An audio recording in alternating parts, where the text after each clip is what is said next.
when I first started this role with education service agreements, I'm like, oh well, maybe they like how do they translate into the agreements? And so these are the old agreements, but I like open them up and I'm like, okay, let's see what these agreements are about. Then I seen a section on reconciliation, and I was like, oh great, reconciliation, and flip to the section, but it was just about like financial reconciliation, like at the end of the year.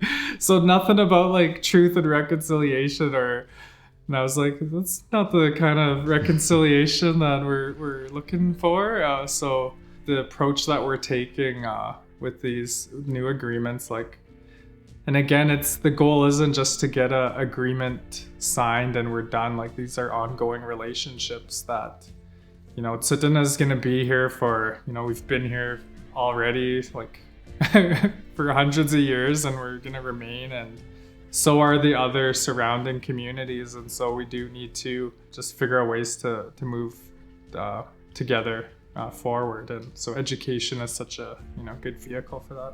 And just adding on, I just thought of, another point too, and how the service agreements are evolving.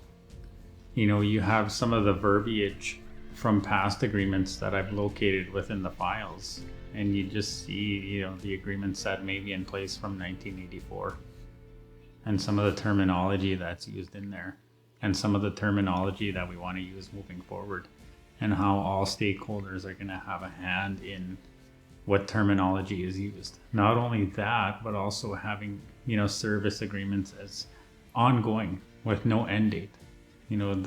It's not something to be, that's a fixed term, because treaties aren't a fixed term. Treaties are forever, the spirit and intent of them. So really reflecting the spirit and intent within the service agreements is having collective stakeholders come together and, just revise, reform, edit, and evolve, I think is the biggest thing with them.